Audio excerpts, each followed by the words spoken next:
Hello guys, welcome back to my academy. So friends, आज हम martial के economics thoughts के बारे में डिस्कस करने वाले हैं। ठीक है, मेरे पास बहुत सारे बच्चों के कमेंट आए थे, मैम मार्शल के इकोनॉमिक्स थॉट्स पढ़ा दीजिए। ठीक है, तो आज हम उनके इकोनॉमिक्स थॉट्स के बारे में पढ़ेंगे। देखिए, सबसे पहले हम उनका शॉर्ट इंट्रोडक्शन पढ़ लेते हैं एंड देन हम उनके फिर इकोनॉमिक्स थॉट्स पढ़ेंगे।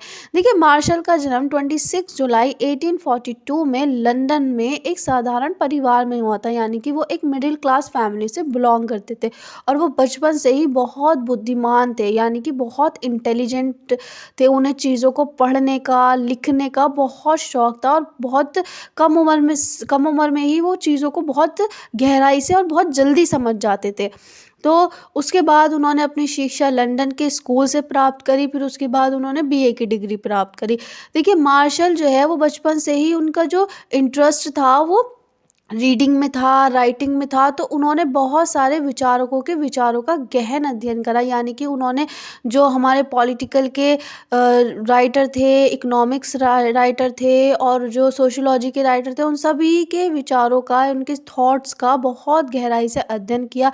फिर उसके बाद इन्होंने जो हमारे इकोनॉमी के इकोनॉमिक्स्ट थे, यानी कि एडम स्मिथ हैं, बहुत सारे हैं, उनके विचारों का बहुत गहराई से अध्ययन किया। उसके बाद उनकी जो रुचि थी वो अर्थशास्त्र में बढ़ गई। फिर उसके बाद वह एक विद्यालय में प्रधानाचार्य नियुक्त हुए। ठीक है, फिर कुछ वर्ष तक वो ऑक्सफोर्ड यूनिवर्सिटी में रहे। उसके बाद वह एक विश्वविद्यालय में अर्थशास्त्र के प्रोफेसर पद पर कार्य किया उन्होंने। ठीक है ना।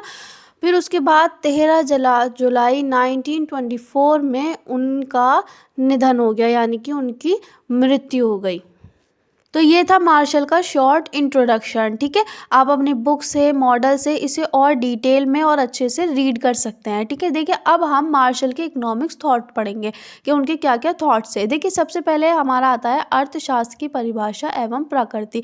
मैंने आपको अपनी प्रीवियस वीडियो में भी बताया था कि जैसे जैसे हमारी इकोनॉमी में चेंज आता जाता है, ठीक है, और नए नए इकोनॉमिक्स आते जाते हैं, तो वो अपने हिसाब से इकोनॉमिक्स की परिभाषाएं देते हैं। ठीक है, जैसे एडम स्मिथ थे, रिकार्डो थे, उन्होंने अपने हिसाब से अर्थशास्त्र की परिभाषा दी। ऐसे ही मार्शल ने भी अपने हिसाब से अर्थशास्त्र की परिभाषा दी।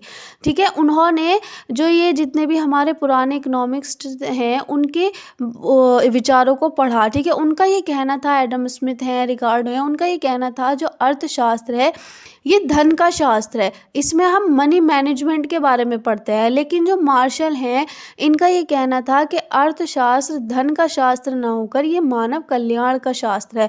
ठीक है, मानव का कैसे कल्याण करना है, ठीक है, और कैसे कल्याण होता है, हम इसके अंदर वो पढ़ते हैं। ठीक है, इसमें जो है पहले मनुष्य आता है, फिर धन आता है। ठीक है, तो उन्होंने पहले मानव कल्याण को इम्पोर्टेंस दी है और धन को बाद में इम्पोर्टेंस दी है। ठीक है, उनका देखिए ये कहना था कि जो ये हमारी अर्थशास्त्र है उसका उद्देश्य ये है कि जो धन है वो मनुष्य के लिए है, ना कि मनुष्य धन के लिए है। ठीक है, उनका ये कहना था कि जो हमारी वो है इकोनॉमी है, उसमें पहले मनुष्य आएगा, मानव कल्याण आएगा, उसके बाद धन आएगा। ठीक है, क्योंकि जब मानव अपना कल्याण करेगा जब भी तो धन कमाएगा।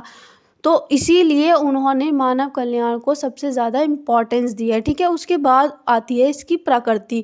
देखिए, उनका ये कहना था कि जो अर्थशास्त्र है ये पॉजिटिव साइंस है, यानी कि आदर्श विज्ञान है। ठीक है, इसका मतलब ये है कि जो हमारी अर्थशास्त्र है इसमें क्या होना चाहिए पर ध्यान देती है। ठीक है, क्या है, ये क्या है, ये क्या है, इस पर ध्यान नहीं देती है। ठीक है, हमारी इकोनॉमिक्स में मगर मान लीजिए कि अगर हम मानव कल्याण की सिचुएशन देख रहे हैं तो उसमें क्या होना चाहिए, मानव का कल्याण कैसे होना चाहिए, ठीक है, हमारी इकोनॉमिक्स को कैसे सुधारा जाना चाहिए, तो हमारी जो अर्थशास्त्र की प्रकृति है वो क्या होना चाहिए पर आधारित होती है, क्या होना चाहिए पर ध्यान देती है।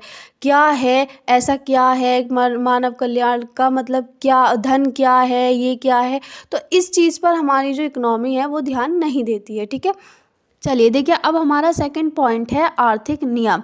देखिए, आर्थिक नियम वो होते हैं कि हमें हमें कैसे रहना चाहिए, कैसे खाना चाहिए और कैसे कितना सेव करके, मतलब कितनी बचत करके चलनी चाहिए, कितना बिजनेस करना चाहिए, ठीक है। तो जितने भी ये नियम होते हैं ये सब आर्थिक नियम होते हैं, ठीक है। और ये आर्थिक नियम किसके द्वारा बनाए जाते हैं? ये समाज के द्वारा बनाए जाते हैं, ठीक है। जो हमारे सामाजिक नियम होते हैं वही आर्थिक नियम होते हैं, क्योंकि समाज ही तो है जो हमें ये बताता है कि हमें कैसे रहना चाहिए, कैसे क्या करना चाहिए, कैसे खाना चाहिए, कैसे कपड़े पहनने चाहिए। तो ये सभी क्या होते हैं? ये समाज के द्वारा जो बनाए गए नियम होते हैं वही आर्थिक नियम होते हैं, ठीक है, जो समाज बनाता है। लेकिन जो ये सामाजिक नियम होते हैं ये हमेशा परिवर्तनशील होते हैं, ये बात आप ध्यान रखिएगा। आर्थिक नियम जो होते हैं वो सामाजिक नियम होते हैं और सामाजिक नियम जो हैं वो परिवर्तनशील होते हैं, क्योंकि हमारा समाज कभी भी एक जैसा नहीं रहता है। जैसे कि आपने पहले देखा होगा कि औरतों को पढ़ाया नहीं जाता था, लेकिन आज की डेट में हमारा समाज बदल चुका है। लोगों के थॉट्स में, विचारों में बहुत ज़्यादा बदलाव आ गया है, ठीक है। अब लड़कियां बहुत पढ़ रही हैं, बहुत आगे बढ़ रही हैं, हर फील्ड में लड़कियों के लिए बहुत सारी अपॉर्चुनिटी हैं। तो ये क्या है? सामाजिक नियम में परिवर्तन है। तो ये क्या है? आर्थिक नियम जो है वो सामाजिक नियम है और सामाजिक नियम हमेशा परिवर्तनशील होते हैं, ठीक है। ये बात आप ध्यान रखिएगा। मार्शल का ये कहना था कि जो हमारे आर्थिक नियम है, हमारा रहना खाना, हमें क्या करना चाहिए, ये सभी चीज़ें जो है ये परिवर्तनशील होती हैं, क्योंकि हमारा समाज जो है वो बदलता रहता है, वो कभी एक सा नहीं रहता, ठीक है। देखिए, अब हमारा थर्ड पॉइंट है अर्थशास्त्र का पूर्ण संगठन। देखिए, इसका मतलब यह है, पूर्ण संगठन का मतलब है कि किसी चीज़ को दोबारा से बनाना, ठीक है। देखिए, मैंने आपको बताया कि जो हमारे मार्शल थे उनको जो हमारे इकोनॉमिक्स थे उनके इकोनॉमिक्स थॉट पढ़ने का बहुत शौक था। तो उन्होंने बहुत सारे अर्थशास्त्री थे, उनके इकोनॉमिक्स थॉट्स पढ़े, समझे, फिर उसके बाद उन्होंने अपने हिसाब से इकोनॉमिक्स को नए सिद्धांत दिए, नई परिभाषा दी और नए विचार दिए। तो एक तरीके से उन्होंने अर्थशास्त्र का पूर्ण संगठन करा, ठीक है ना। देखिए, अब हमारा फोर्थ पॉइंट है अध्ययन प्रणाली। देखिए, हमारी जो इकोनॉमिक्स है उसमें दो प्रणालियां हैं, एक होती है निगमन प्रणाली और एक होती है आगमन प्रणाली, ठीक है। ये दोनों ही प्रणाली मैंने अपनी प्रीवियस वीडियो में पढ़ाई है, आप वहां से समझ सकते हैं, ठीक है। तो जो हमारे बहुत सारे इकोनॉमिक्स थे उनका ये कोई जो है वो आगमन प्रणाली में सहमत था, ठीक है। और जो बहुत सारे इकोनॉमिक्स थे उनका ये कहना था कि हमें निगमन प्रणाली अपनानी चाहिए इकोनॉमी में। लेकिन जो हमारे मार्शल थे उनका ये कहना था कि अगर हमें अपनी आर्थिक प्रणाली को सुधारना है तो हमें उसकी अध्ययन प्रणाली में निगमन और आगमन दोनों को ही अपनाना चाहिए, ठीक है। अगर हम अपनी अर्थशास्त्र का, अपनी इकोनॉमी का विकास करना चाहते हैं तो हमें अपने अध्ययन के लिए दोनों ही प्रणाली का इस्तेमाल करना चाहिए और उन दोनों को ही अपनाना चाहिए, ठीक है। उन्होंने फिर एक एग्जाम्पल भी दिया कि ये दोनों ही प्रणाली जो हैं वो एक दूसरे की विरोधी ना होकर ये एक दूसरे की पूरक होती हैं, सहायक होती हैं, ठीक है। फिर उन्होंने एग्जाम्पल दिया कि जिस तरह से मनुष्य के दो पैर होते हैं वो एक दूसरे के सहायक होते हैं, कि एक के बिना जो है मनुष्य का जीवन अधूरा है, उसका विकास नहीं किया जा सकता। ऐसे ही हमारी आगमन और निगमन प्रणाली है, अगर हमें अपने इकोनॉमी का विकास करना है तो हमें दोनों प्रणालियों को, अध्ययन प्रणाली को अपनाना पड़ेगा। देखिए, अब हमारा फिफ्थ पॉइंट है उपभोग का महत्व। देखिए, मार्शल पहले ऐसे अर्थशास्त्री थे जिन्होंने उपभोग के महत्व पर ध्यान दिया और उपभोग को बहुत ज़्यादा महत्व दिया, ठीक है। और जितने भी हमारे और इकोनॉमिक्स थे, ठीक है, और पुराने इकोनॉमिक्स थे उन्होंने उत्पादन पर ध्यान दिया। लेकिन जो हमारे मार्शल थे उन्होंने चीज़ों को कंज्यूम करने पर बहुत ज़्यादा बल दिया और उसे ही सबसे ज़्यादा इम्पोर्टेंस दी, ठीक है। उनका ये कहना था कि कोई भी मनुष्य जो है वो पहले वस्तु का उपभोग करता है, ठीक है, वस्तु का इस्तेमाल करता है, ठीक है। फिर जब उसे वो उस वस्तु में इंटरेस्ट आता है, ठीक है, उस वस्तु से उसे कुछ फ़ायदा पहुंचता है, उसके बाद उस वस्तु का उत्पादन होता है। तो उनका ये कहना था कि पहले वस्तु का उपभोग किया जाता है, उसके बाद वस्तु का उत्पादन होता है। देखिए, हमारी इकोनॉमी में दो चीज़ें होती हैं, एक होती है मांग और एक होती है पूर्ति। तो हमारे पुराने जितने भी इकोनॉमिक्स थे, उन्होंने पूर्ति पक्ष पर ध्यान दिया है, यानी कि हम अपने उत्पादन को ज़्यादा से ज़्यादा कैसे बढ़ा सकते हैं, पूर्ति कैसे कर सकते हैं। किसी ने भी मांग पर कोई विशेष ध्यान नहीं दिया। लेकिन जो मार्शल थे उनका ये कहना था कि जब तक किसी भी वस्तु का उपभोग नहीं किया जाएगा तो उसका उत्पादन कैसे होगा। अगर मान लो लोगों के अंदर उपभोग, चीज़ों को उपभोग करने की इच्छा ही ख़त्म हो गई तो वो धन कैसे कमाएंगे, क्योंकि जब इंसान को किसी चीज़ की यूज़ करने की, मान लीजिए फॉर एग्जांपल आपको कपड़ों की या खानों की ज़रूरत है, उसको भोग करने की इच्छा है, तब आप धन कमाएंगे। और धन कमाएंगे तो फिर आप चीज़ों को खरीदने जाएंगे। जब आप खरीदने जाएंगे उसकी मांग करेंगे, उसका उत्पादन होगा, तो इस तरीके से प्रोसेस बढ़ेगा। ठीक है। तो अगर मान लीजिए आपकी उपभोग करने की इच्छा ही ख़त्म हो गई तो आप क्या करेंगे, जब आपको किसी भी चीज़ को इस्तेमाल करने की इच्छा ही नहीं रहेगी तो आप धन नहीं कमाएंगे। धन नहीं कमाएंगे तो किसी भी वस्तु को उत्पादन करने की कोई ज़रूरत ही नहीं है, क्योंकि उसकी मांग ही नहीं होगी।